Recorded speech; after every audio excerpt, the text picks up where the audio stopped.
All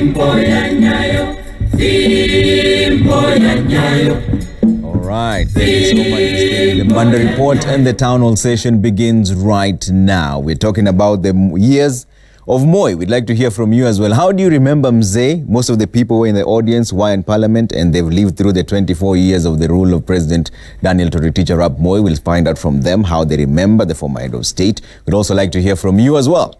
22422 is the SMS line, and Trevor Mbija at Citizen TV Kenya. Use the hashtag Monday Report. I'll sample some of your views during this broadcast. Let me start by introducing my guests from my farthest right. Reverend Timothy Njoy, a retired PCA cleric. Thank you so much for making time for us. Professor Sam Ongeri, Kisii Senator. Thank you so much for coming in as well. Thank you very much. And also Reverend Dr. Silas Yego, AIC Presiding Bishop Emeritus. Thank you so much for making time this evening. And Reverend Joy, I'll start with you. How do you remember the former head of state, that is Moi? I remember President Moi from 1958, when he was a teacher, because he was a member of the East African Revival Fellowship, and he attended our 1958, together with his wife, they attended 1958 Revival Conference in Kikuyu. And then when he was appointed in 1958, the same year, he was appointed by the governor to enter the Regico, which was predominantly European, until 1963, to represent African for that for the Rift Valley. I know Nyaga represented Central, and various people represented various provinces. That is under the Boyd Commission Constitution, the first constitution towards independence in Kenya. That's what I remember him at that time. And again, I remember him in 1978 when he became president. Because I was shocked. You can see my fingers. I was chopped this finger off and this. I was on jawbone. I was shocked at Kikuyu for preaching that morning on Labor Day that Harambe is the ideology of the Kikuyu middle class, to a conspiracy to rob the poor people of their money by bribing their eyes instead of giving them total freedom. And that evening, the regime of President Moi, Kenyatta, sent 9 men police station from Kikuyu police station to attack me. He was vice president. Moi was vice president. So I lost my life for 3 days. I rose again in ICU at Nairobi Hospital. And then that matter, you could not report anywhere. Newspapers couldn't cover. And then Moi Kenyatta dies, and then Moi comes to ask me that I should raise the matter. And I refused because the people who were attacking me, I knew them, the policemen. I told them, I've forgiven you, and God has forgiven you. And and no matter, we'll go to you, we'll go with you to heaven when you follow me. So how would you describe the former head of state as a man? What kind of man was he? When he came into power, the first thing he did is to follow what I was preaching against magendo, what they call smuggling. He used to say, and I liked very much because I was a socialist, you cannot sleep in more than one bed. You cannot sit in more, you cannot eat two plates of food. So there is no need of enriching yourself at the expense of the poor. So he was talking that kind of socialistic language. But in 1982, there happened a coup d'etat, the attempted coup. That changed him very much, and he became paranoid to the extent that all what he knew I was preaching against the one-party state, which was de facto. It wasn't de jure at that time. And I was saying that I was preaching against the Alaska Constitution because it was brought here by the Duke of Edinburgh Yeah. Kenyatta didn't even read it.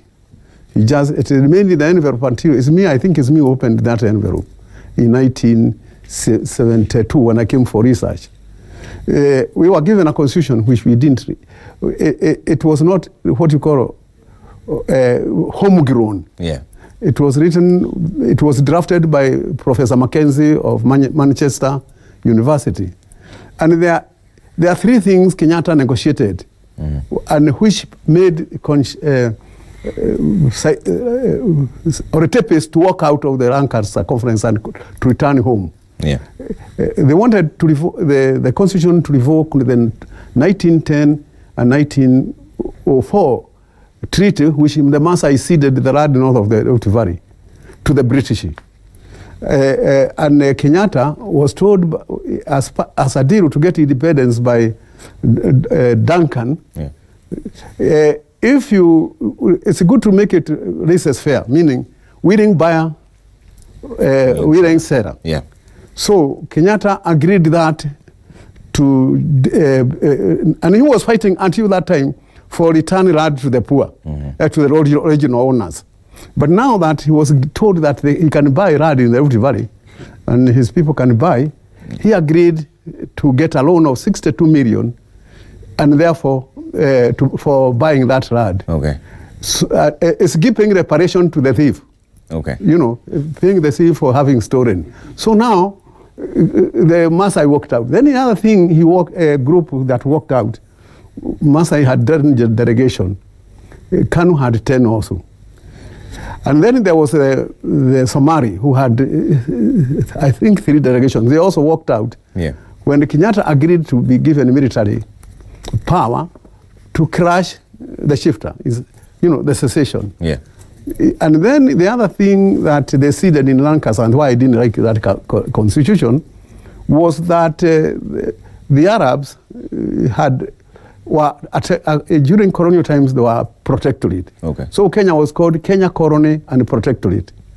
So independence was not going to recognize the protectorate as an autonomous province or part of Kenya, but as an integral part of Kenya. Okay. And then Kenyatta also compromised that. I'm trying to we'll come to the details in just a bit. Okay, I'll come how you remember him fast. Yeah. Moi, when they came here, yes, Moi ceded something else which was agreed in Lancaster. Yeah.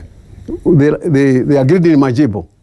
That was not ceded in Lancaster. It is Moi who brought Kadu to Kanu. Okay. So they make Kenya a one-party state, and they banned when Odiga wanted to return multi-party, they banned KPU. Okay. So Kenya became a de facto one-party state. Okay. So I say Moi compromised the one-party, but when he made a de jure, that's when he started fighting. Okay. Myself and Moi.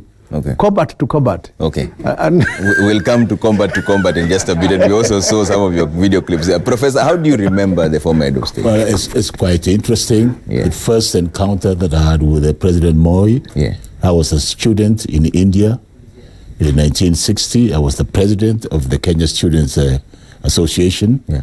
I was also the Secretary General of African Students, All African Students Association in India, in Delhi. Yeah. And there was an inaugural flight from Delhi to Nairobi, and I was one of the few guests of the Indian government in that flight to Nairobi. And in the return flight was late James Gichuru and late Tom Boyer. When we arrived here, we were extremely militant. You can expect students in a foreign land who were a colony, who were facing severe apartheid, and we agitated for the release of Mzee Jomo Kenyatta from Kapenguria. And we wanted to seek audience to meet President Jomo Kenyatta in Kapenguria. At that time, Moi was the Parliamentary Secretary of Education. So we met him, and he advised me at that stage that I think you people, you are being considered as very militant, and therefore you should go back and complete your studies so that you can come back and help Kenya. That's the first encounter. Second encounter is when I'd come back as a medical doctor, Bachelor of Medicine, Bachelor of Surgery, Of course, in 1963, when the independence celebrations took part, they sent me money to celebrate Kenya's independence celebrations in 1963 in Bombay. And when I came back as a doctor, my third encounter with President Moi was when his driver, I was in casualty at the Kenyatta National Hospital, his driver had an accident, and I remember him driving in a KLD Pucho 505 to the casualty department, bringing his own driver. Something that struck me, that is a man who cared for other people's welfare, that he could lay aside a minister for home affairs, that he could come and be able to, and the vice president, he would come and bring his driver to the hospital and attended to him. Since that time, we struck an accord with him. Subsequently, I became one of his trusted friends, so to say, and he appointed me in several institutions, like the director of KNTC, the trading organization. For the first time, I questioned, I said, why would a doctor want to be a director of KNTC and later a chairman of KNTC? And subsequently, he appointed me to be, in 1984, to be the chairman of Kenya Industrial Estate. That message sank deep. In 1988, when I went for elective elections and I won, that I was appointed to be the first minister for technical training and applied technology, which was best known as Juakali.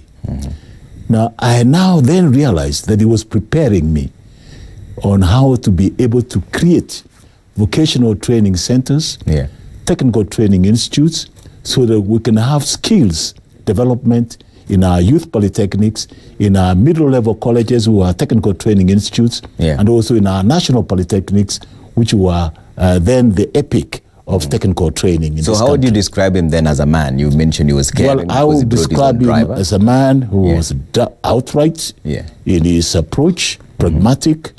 He had a sense of belonging in the matters of education. He cared about society. He cared about families.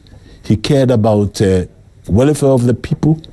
And as I watched him over the years, as he traveled and traversed this country, there's not a single corner of Kenya that he did not visit.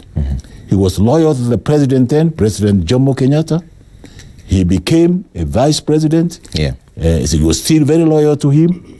And he carried out his responsibilities with dignity, without any quarrel. And finally, when he became the president, and again, that's another encounter which humbled me so much, that his son, the late Jonathan Moi, had an accident, and a very bad accident in Nakuru. And we brought him to Nairobi, and it was decided that he should go to Germany for further treatment. And being a president, he asked me to hold a brief for him to Ulm University in Germany. And on December 26th, I was completely surprised to see the president escorting us with his son personally to the airport. And I asked myself a simple question. If a whole president can escort a small little fellow like Professor Ongeri, I wasn't even professor at that time, I was just Dr. Ongeri, then this is a man of great love for people. Dr. Yego, how do you remember the former Edo State? Well, because you interacted with him for more than 34 years. Before the 34th year, my brother took me to him when I was going overseas in 1978. He was still the vice president, and he gave me some donation to use for my school fees when I went to overseas to study theology. That was my first encounter with him. When I came back, again, we met casually, but from 1984 to the other day, we became very close with President Moi on matters of church, matters of church. So, when was the last time you saw him? I saw him 4 days to his demise. 4 days before he passed on. What did he say? What did he tell you? Well, we took sacrament together with him, And he never said much. What do you mean he never said much? What did he say? He was struggling with health. Yeah, but what did you get from him? He could not speak loud, but he thanked me for coming. Okay. All right. And how would you describe his style of leadership when it comes to church? Because you mentioned that he was very instrumental in church. I can say Moi was a dedicated church goer. Yeah. Very disciplined man. He loved God. He was always attending church, and he respected churchmen. He was an honest man. Moi was an honest man, and a forgiving man. He followed strictly the tenets of the Bible. Okay. So we see today most of the leaders, when they come, they want to take the podium and say something, sometimes even political statements. How was it back then when President Moi was ruling? Did he have to also make political statements in the podium? How did he used to interact with the clergy? No. He could not. He could not. He said the church is a holy place. He never at any time. If he wanted to make a statement, he could go out and make a statement outside. Unless he wanted to give a testimony about the Lord Jesus Christ. Okay. So many have described Moi as a generous giver in church. What was the most outstanding incident for you to his generosity? Very many. Okay, just mention one. Well, he loved donating to church buildings and churches, and supporting students to go to study theology. And one day, the most outstanding one was when he sent me to Nyeri with 1.5 million to go and donate. Oh, wow. I still remember that. Which year was this? That was 1998. 1998. Yeah. 1.5 million. 1.5 million. I had never held money like that. Yeah. Were you at some bit concerned of the source of the money? Not really, because Moi used to tell us where the money came from. If he wrote a check, he will give the church Kabarak farm check. He could not give you any other check. So he was not giving you personal checks that you don't know where the money came from. All right, that's interesting. Let's go to the audience and find out. Unaona mzee tayari uko na microphone. Tuanze na jina yako. Utuambie unakumbuka mzee vipi na ulienda parliament leo? Mimi naitwa Peter Moli. Namkumbuka Moi alipokuwa president na mimi nilikuwa shule. My first encounter with the late President Moi was when he came to our place in Kitui. In Kitui? Yes. Okay. And we were filling some gambions. Moi surprised me so much. He was a president, and by then I was in Form 4. So we were mobilized. All the students, we met there, students from different schools, secondaries. But while people were carrying some big stones to fill in the gambions, I remember very vividly. Moi was dressed in a shirt, most likely dressed by the Congolese. Okay, hold the microphone closer to your mouth. Yes. Yes. So he also carried stones to the gambions. Oh, okay. You were there. I was there. Professor, you were there. You were there. Okay. I was there. Yes. The member of parliament of that area was called Permanent Zulu. Yes, that's true. So I was surprised to see a president who is working with the people. Okay. Until the MP asked us, you students, you can see the president working and you don't do anything. But there's something else which I observed in my life. That is my personal understanding of Moi himself. Yes. Moi was a person who had jobs, hands on job. He could sack a minister during the lunchtime. If he was not interested or he was something unfit for that position, he didn't wait. Like today we are hearing so and so. Hold the mic closer to you. Is continuing with the job. Moi would sack that person. Okay. And as he goes home, now he looks for another vehicle to take him there, not the government. Okay. So people would work like that. So he used to take swift action. All right. That's. So I liked him for that. Okay. All right. Thank you. We'll come back to you again. I see the microphone on this other side. Just kindly introduce yourself and tell us how you remember Mzee Moi. My name is Awele. Yes. Thank you very much for giving me this opportunity. In the first place, I condole with the family of the late former president of the Republic of Kenya.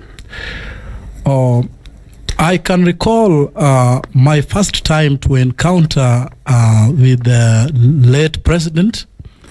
I was in Standard 4, and on that day he was traveling from Nairobi, and it was our first time as schoolgoers to see a president closer to us. He was traveling from Nairobi to Busia. When he arrived at our place, I come from Siaya County, but exactly at the boundary of Nyanza and Western. So when he arrived at the place known as Dudi, by that time, we had a vocal member of parliament known as the late Martin Shikuku. He was there all through since the time before the president arrived. When president arrived there, we all shook hands. Most of the people around there shook hands with the president, and in fact he was escorted to the destination he was in fact leading to. On top of that, I can recall the generosity of our late president. Whenever he visited a place, the reception he could receive along the highways or the roads, I've never seen it after his exit from the leadership. And whenever he found or heard or was told of another or any problem around, our late president could stretch a hand of support.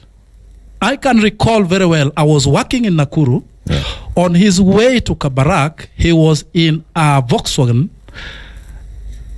He saw a certain poor lady roasting maize beside the road. Our late president stopped, asked her, he came out, gave her a support of 10,000 shillings when we were eating maize there, which that kind of initiative I've never seen in either the leaders we have at the moment. I don't mean the leaders we have at the moment are selfish, but the qualities differ from one person to another. In brief, I describe the late president as one of the most experienced leader in the country, dating back to 1957 in history, politically. Throughout, he struggled, as has been said by our Professor Gary, to form a party known as KADU. They proceeded to Lancaster House Conference over what he was saying for the first time and the second time. Then, being a God-fearing person, from that lowest level, our late president ascended to the presidency. That has made us now to sit here and talk briefly about what we know about him. But quick question, sir. You mentioned donations like the one he gave to the woman who was roasting maize by the roadside. If that happened today, the question would be, where did that money come from, and why are they giving handouts? Is it because there's a difference in the generation? Because you mentioned that the current leaders are not generous. If they did that today, a lot of stones would be thrown their way, because now it's tantamount to just giving handouts. I doubt if there is any statute that bars a person from supporting our neighbor out of his heart. So the leaders should not take advantage of the existing statutes or laws that were recently made in order to evade from giving social support the least possible they can. Okay. Prof, What do you make of that? Because the conversation around donations has been a very tricky one. Well, let me echo one element that must come out quite clearly. Like Bishop Yego says, when we were doing the high school, Moi High School, Gesusu, I saw him write a check from his farm. If he didn't write it from his farm, he wrote it from his petrol station in Nakuru. And even when I was doing the church, as late as when he had exited as a president, I was building a church in my area where I stay, and I asked for his donation, and he was going to be the chief guest. And he came, he asked me, I would like anything that he donated to the church. He will not donate it out of any money of any nature. He donated it from whatever he was producing from the farm. Either he had sold some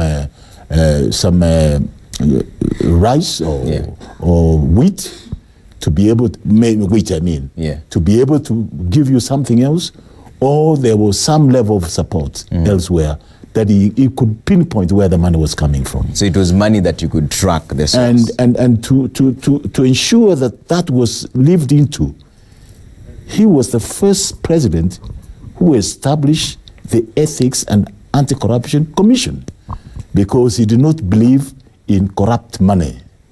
He believed that people must earn honest life from their honest work, and whatever business they're doing must be honest businesses. And the way I've learned him, I've seen him, he was very faithful in tithing, giving the 10th part of his resources from wherever he got them, either from farm or from his salary, from everything else. He gave it to the church. So I can confirm, and I was a witness to what our friends are saying, that he was one man, his heart, his money.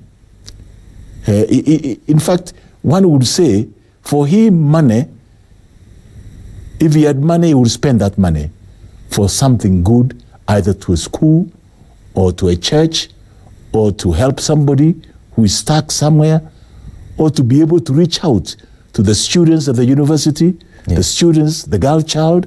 He promoted the girl child of this country who had been relegated to the level where they could not reach. He encouraged young people who are entering politics to be able to play their rightful role in politics. He mentored many, including our current president. He was mentored from being at home to the politics, and being the Minister for Local Government, and eventually now became the Kanu Beara presidential candidate in 2002. So his life is punctuated by acts of generosity based on the Bible. But there are also those who are not very happy with him. But we'll come back to that in just a bit. We're taking a quick break here on 22422 is the SMS line. At Trevor Mbija at Citizen TV Kenya. Use the hashtag Monday Report. We'll sample some of your views during this broadcast. We're back in just a bit.